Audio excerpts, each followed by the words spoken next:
السلام علیکم ورحمۃ اللہ وبرکاتہ۔ اعوذ باللہ السمیع العلیم من الشیطان الرجیم من ہمزہ ونفخہ ونفثہ۔ بسم اللہ الرحمن الرحیم۔ ذلك بأن الله يولج الليل في النهار ويولج النهار في الليل وأن الله سميع بصير۔ ذلك بأن الله هو الحق وأن ما يدعون من دونه هو الباطل وأن الله هو العلي الكبير۔ اور یہ اس لیے ہے کہ بے شک اللہ تبارک و تعالیٰ ہی رات کو دن میں داخل کرتا ہے اور دن کو رات میں داخل کرتا ہے، اور بے شک وہ سننے والا اور دیکھنے والا ہے۔ اور یہ اس لیے بھی ہے کہ بے شک اللہ تبارک و تعالیٰ ہی حق اور سچ ہے، اور اللہ تبارک و تعالیٰ کو چھوڑ کر جن کو بھی پکارا جاتا ہے وہ سب کے سب باطل ہیں، اور بے شک اللہ تبارک و تعالیٰ انتہائی عالی شان اور بلند تر ہے۔ معزز سامعین کرام، سورۃ الحج سورہ نمبر 22 اور اسی سورت سے آیت نمبر 61 62 یعنی 61 اور 62، یہ دو آیات ابھی آپ کے سامنے تلاوت کی گئی۔ بفضل اللہ، بعون اللہ، بتوفیق اللہ، دونوں آیتوں کا ترجمہ بھی آپ تمام کی خدمت میں پیش کیا گیا۔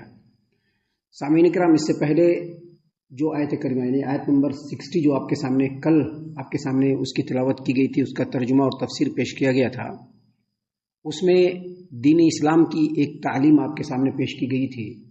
اللہ تبارک و تعالیٰ نے یہ بیان فرمایا ہے کہ اگر کوئی کسی کو ستا دیتا ہے، ظلم کر دیتا ہے، تو اسی قدر بدلہ لینا ہے جتنا اس نے ظلم کیا ہے، اس سے زیادہ بدلہ نہیں لے سکتے ہیں۔ اور اگر اس سے زیادہ بدلہ لیا اور کوئی مظلوم ہو گیا تو اللہ تبارک و تعالیٰ اس کی مدد کرنے پر کمپلیٹلی قادر ہے، ہر اعتبار سے قادر ہے۔ یعنی اگر کسی آدمی نے بطور انتقام کسی آدمی کے اوپر ظلم کر دیا تو پھر اس کو وہ مظلوم جو ہے اللہ تبارک و تعالیٰ اس کے سپورٹ میں ہے، اس آدمی کو اللہ تبارک و تعالیٰ پھر چھوڑنے والا نہیں۔ اگر دنیا میں وہ بچ گیا تو آخرت میں ہر حال میں ایسے ظالموں کے ساتھ اللہ تبارک و تعالیٰ بہت ہی بدترین معاملہ کرنے والا ہے۔ اس چیز کی وضاحت فرماتے ہوئے اللہ تبارک و تعالیٰ نے یہاں پر بیان فرمایا کہ ذالک بأن اللہ تبارک و تعالیٰ کسی بھی مظلوم کی حمایت اور اس کا سپورٹ کرتے ہوئے ظالم کو اس کے انجام تک پہنچا سکتا ہے، اور اللہ اس پر کمپلیٹلی قادر ہے۔ کیسے قادر ہے؟ اللہ نے فرمایا ذالک بأن اللہ، یہ اس لیے کہ یولج اللیل فی النہار ویولج النہار فی اللیل، اللہ تبارک و تعالیٰ اس پورے کائنات پر اس قدر قادر ہے کہ جو دن اور رات میں جو تم گزارتے ہو وقت، دن میں بھی وقت گزارتے ہو اور رات میں بھی وقت گزارتے ہو، تو اللہ جب چاہتا ہے دن کو رات میں داخل کر دیتا ہے، مطلب دن چھوٹا ہو جاتا ہے اور رات بڑی ہو جاتی ہے۔ اور جب اللہ تبارک و تعالیٰ چاہتا ہے رات کو دن میں داخل کر دیتا ہے، اس وقت کیا ہوتا ہے؟ دن لمبا ہو جاتا ہے اور رات چھوٹی ہو جاتی ہے۔ یہ اللہ تبارک و تعالیٰ نے اپنی قدرت کاملہ کو بیان کیا ہے۔ دیکھیے اسی طرح کی بات اللہ تبارک و تعالیٰ نے قرآن کریم سورہ آل عمران آیت نمبر 26 اور 27 میں بیان فرمایا۔ اللہ نے فرمایا قل اللہم مالک الملک تؤتی الملک من تشاء، کہہ دیجئے کہ اے اللہ، اے بادشاہی کے مالک، تؤتی الملک من تشاء، تو جس کو چاہتا ہے حکمرانی دے دیتا ہے، وتنزع الملک ممن تشاء، اور جس سے چاہتا ہے حکمرانی کو چھین لیتا ہے، وتعز من تشاء، اور تو جس کو چاہتا ہے عزت و سربلندی سے نواز دیتا ہے، وتذل من تشاء، اور جس کو چاہتا ہے تو ذلیل و رسوا کر دیتا ہے، بیدک الخیر، تمام طرح کے خیر و بھلائی اللہ تیرے ہاتھ میں ہے، اور بے شک تو ہر چیز پر قادر ہے۔ اور آگے مزید فرمایا وتولج اللیل فی النہار، تو اس قدر قادر ہے کہ تو رات کو دن میں داخل کر دیتا ہے، وتولج النہار فی اللیل، اور دن کو رات میں داخل کر دیتا ہے، وتخرج الحی من المیت، مردہ سے تو زندہ کو پیدا کر دیتا ہے، وتخرج المیت من الحی، اور زندہ سے پھر تم مردہ بھی بنا دیتا ہے۔ اور آگے مزید فرمایا وترزق من تشاء بغیر حساب، اور اللہ تبارک و تعالیٰ جس کو چاہتا ہے بے حساب رزق دیتا ہے۔ تو یہ جو دونوں آیت کریمہ ہے اور اس کا جو معنی اور مفہوم ہے، اس کا جو مقصد ہے بس یہی کہ یہ بتلانا ہے کہ اللہ تبارک و تعالیٰ اس کائنات کے اوپر کمپلیٹلی قدرت رکھتا ہے، کائنات کے اوپر مکمل قدرت رکھتا ہے۔ اور جو ہستی ایسی ہو جو پورے کائنات پر ہولڈ اور اختیار رکھتا ہو، کیا وہ مظلوم کی مدد نہیں کر سکتا ہے؟ بالکل کر سکتا ہے۔ ظالم کو اس کے انجام تک نہیں پہنچا سکتا، بالکل پہنچائے گا۔ لہٰذا یہاں پر اس آیت کریمہ کے ذریعے سے اللہ نے جو فرمایا ذالک بأن اللہ یولج اللیل فی النہار ویولج النہار فی اللیل، اللہ تبارک و تعالیٰ وہ ذات گرامی ہے ایسا اس لیے کہ اللہ تبارک و تعالیٰ وہ ذات گرامی ہے جو رات کو دن میں داخل کرتا ہے اور دن کو رات میں داخل کرتا ہے۔ اللہ نے یہ بتلانا یہاں پر ضروری سمجھا کہ انسانوں اور مسلمانوں لوگوں کے اوپر ظلم کرنے سے بچ جاؤ۔ اگر کسی کے اوپر ظلم کر دیا تو اللہ تبارک و تعالیٰ مظلوم کے سپورٹ میں کھڑا ہو کر ظالم کو کبھی بھی اس کے انجام تک پہنچائے گا اور یقینی طور پر پہنچائے گا۔ اس لیے اللہ نے آگے فرمایا وَأَنَّ اللَّهَ سَمِيعٌ بَصِيرٌ، اللہ تبارک و تعالیٰ سننے والا بھی ہے اور دیکھنے والا بھی ہے۔ اللہ تبارک و تعالیٰ سننے والا بھی ہے اور دیکھنے والا بھی ہے۔ سننے والا ہے کیا مطلب؟ بندے کے ہر چیز کو سننے والا ہے، اس کے ہر طرح کے حرکات و سکنات کو دیکھنے والا ہے، اس کی تمام ایکٹیویٹی کو دیکھنے والا ہے۔ اگر بندہ اپنے دل کے اندر بھی کوئی بات سوچتا ہے رب العالمین اس کو بھی سننے والا ہے۔ کوئی بھی چیز اللہ تبارک و تعالیٰ سے مخفی اور پوشیدہ نہیں ہے۔ اس لیے اللہ تبارک و تعالیٰ نے اس آیت کریمہ کے ذریعے سے سب سے پہلے اسی چیز کو پیغام دیا ہے کہ اللہ پورے کائنات پر قادر ہے، لہذا لوگوں کے اوپر ظلم کرنے سے بچو۔ بہتر طریقہ یہی ہے کہ اگر کسی سے کوئی لغزش ہو جائے، کوئی خطا ہو جائے، کوئی تمہارے لیے نقصان کر دے یا تم کو ستا دے، اس کو معاف کر دو، درگزر کر دو۔ اللہ تبارک و تعالیٰ نے اپنے پیارے رسول صلی اللہ علیہ وسلم کو مخاطب کرتے ہوئے اسی قرآن کریم میں فرمایا خذ العفو وامر بالعرف واعرض عن الجاہلین۔ اے نبی کریم صلی اللہ علیہ وسلم، آپ معافی اور درگزر کو بالکل پکڑ لیجئے اور لوگوں کو نیکی کا حکم دیجئے، اور جو نادان لوگ ہیں ان سے اعراض کر لیجئے، نادان لوگوں سے اعراض کر لیجئے، ان سے کنارہ کشی اختیار کر لیجئے۔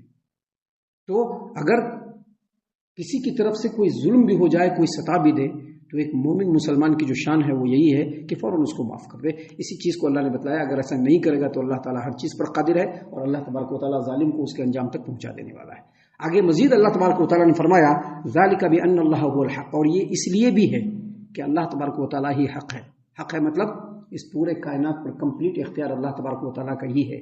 اگر انسان کو جھکنا چاہیے تو رب العالمین کے سامنے ہی جھکنا چاہیے، اگر انسان کو کچھ مانگنا چاہیے تو اللہ تبارک و تعالیٰ سے ہی مانگنا چاہیے، اور اگر انسان کو ڈرنا چاہیے تو صرف اللہ تبارک و تعالیٰ سے ہی ڈرنا چاہیے۔ ذالک بأن اللہ هو الحق، وہ جو چاہا وہ ہو گیا اور اس نے جو نہیں چاہا وہ نہیں ہوا۔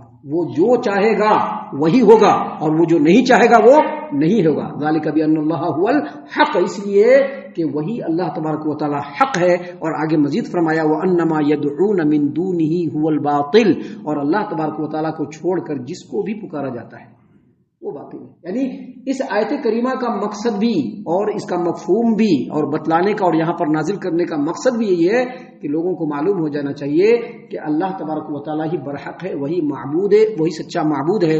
اس کے علاوہ جتنے بھی بت ہیں، انداد ہے، اصنام ہے، جو بھی ہے جو اللہ کے علاوہ پوجا جاتا ہے، ان کی کوئی حیثیت نہیں، سارے کے سارے باطل ہیں۔ پورے کائنات پر ایک اکیلے اللہ تبارک و تعالیٰ کا ہی اختیار ہے۔ لہذا بندہ اگر سر کو جھکائے تو کس کے سامنے جھکائے؟ اللہ تبارک و تعالیٰ کے سامنے ہی جھکائے۔ بندہ اگر مانگے تو کس سے مانگے؟ رب العالمین سے ہی مانگے، اور اگر بندہ ڈرے تو اللہ تبارک و تعالیٰ سے ہی ڈرے۔ اگر کسی کے اوپر ظلم کرتا ہے تو اس بندے کے لیے خیر نہیں۔ کیوں؟ اللہ نے آگے مزید فرمایا وَأَنَّ اللَّهَ هُوَ الْعَلِيُّ الْكَبِيرُ، وہ عالی شان ہے، بلند ترین ہے، وہ عالی شان ہے اور بلند ترین ہے۔ اللہ تبارک و تعالیٰ سے عالی شان کوئی نہیں، اور اللہ تبارک و تعالیٰ سے زیادہ بلند تر اس روئے زمین پر، اس پورے کائنات میں، اس پورے برہمانڈ میں کوئی نہیں ہے، کوئی نہیں ہے۔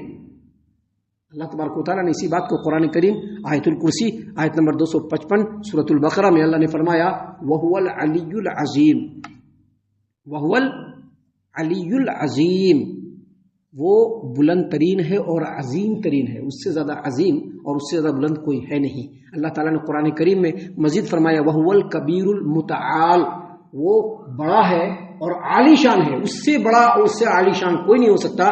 لہذا بندے کو ہر ٹائم اور ہر وقت اور ہر لمحہ اللہ تبارک و تعالیٰ سے ڈرتے رہنا چاہیے۔ کسی کے اوپر بھی ظلم کرنے سے پہلے سوچنا چاہیے کہ اگر ہم کسی کے اوپر ظلم کر رہے ہیں تو اللہ تبارک و تعالیٰ ہر چیز دیکھ رہا ہے، وہ پورے کائنات پر کمپلیٹ ہولڈ اور اختیار رکھتا ہے، وہ الکبیر اور المتعال ہے۔ اگر ہم نے کسی کے اوپر ظلم کیا تو اللہ تبارک و تعالیٰ اس کا بدلہ لینے کے لیے اینی ٹائم تیار ہے۔ کیونکہ اللہ تبارک و تعالیٰ ہمیشہ مظلوم کے ساتھ ہوتا ہے اور ظالم کے حق میں اللہ تبارک و تعالیٰ بڑا ہی جلیل القدر اور اللہ تبارک و تعالیٰ الجبار ہے، المتکبر ہے۔